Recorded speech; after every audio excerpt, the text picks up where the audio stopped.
Assalamualaikum warahmatullahi wabarakatuh. Alhamdulillahirabbil alamin. Wassalatu wassalamu ala asrofil anbiya'i wal mursalin Sayyidina Muhammadin wa ala alihi washabihi ajma'in. Amma ba'du. Pertama-tama yang saya takdimi Kiai Haji Muhammad Hasan Mutawakkil Allah SHMM selaku Ketua Yayasan Universitas Islam Zainul Hasan Genggong. Yang saya hormati Rektor Universitas Islam Zainul Hasan Genggong Bapak Dr. Abdul Aziz Wahab PAMAG. Dan saya hormati Dekan Fakultas Tadris Umum Ibu Wahyu Lestari MPD. Dan saya hormati serta saya sayangi Ketua Kaprodi Tadris Bahasa Indonesia Ibu Maudrotul Hamdiah MPD. Dan tak lupa pula kepada dosen pengampus Stadi Fikih Ibu Yaniati Ulfa MPDI serta teman-teman seperjuangan yang saya banggakan. Perkenalkan, nama saya Sri Wahyuni dari Prodi Tadris Bahasa Indonesia semester 2 Universitas Islam Zainul Hasan Genggong. Baik, di sini saya akan sedikit menjelaskan tentang studi fikih. Yang mana ada 3 pembahasan yang akan saya bahas. Yang pertama ialah pengertian studi fikih, yang kedua tujuan studi fikih, yang ketiga ruang lingkup studi fikih. Yang pertama, pengertian studi fikih. Fikih menurut bahasa berarti al-faqh, yaitu pemahaman, yang pada hakikatnya adalah pemahaman terhadap ayat-ayat yang ada dalam Al-Quran.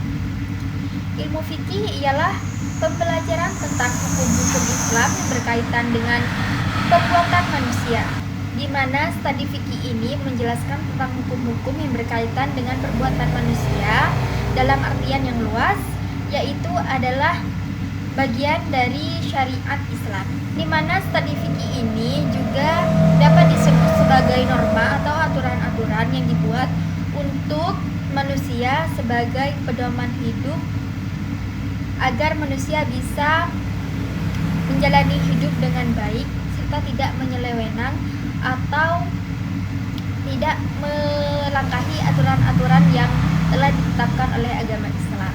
Yang kedua yaitu tujuan studi fikih.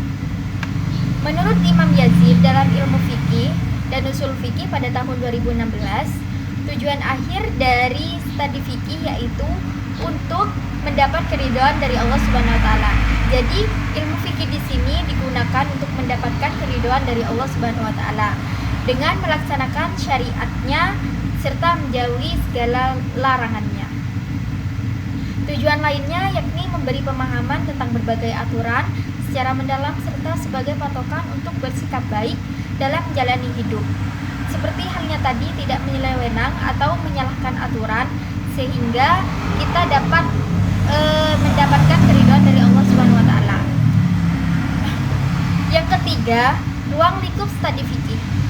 Yang pertama, ruang lingkup studi fikih yaitu ketentuan-ketentuan yang berkaitan dengan ubudiyah seperti sholat, puasa, dan haji, di mana usul fikih ini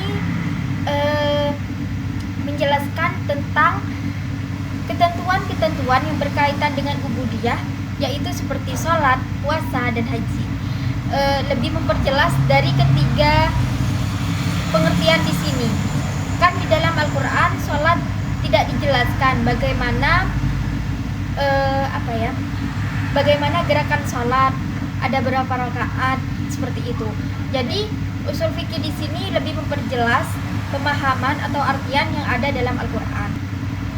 Yang kedua, hukum yang berkaitan dengan kehidupan keluarga seperti perkawinan, perceraian, nafkah, dan ketentuan nasab. Nah, fikih bukan hanya membahas tentang lingkup sholat, zakat, puasa, dan haji saja, tetapi ilmu fikih juga membahas tentang ilmu tentang keluarga, yang dimana di dalamnya ada sebuah perkawinan, perceraian, pernikahan, nafkah, dan ketentuan nasab.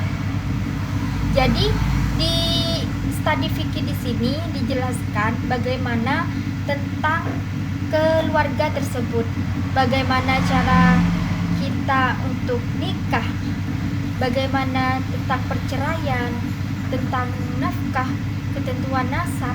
Nah, itu juga dibahas dalam studi fikih. Ruang lingkupnya tidak hanya pada pengertian tentang sholat, puasa, dan haji saja, tetapi juga membahas tentang keluargaan. Yang ketiga yaitu ketentuan hukum yang berkaitan dengan hubungan sosial antara umat Islam dalam konteks hubungan ekonomi dan jasa.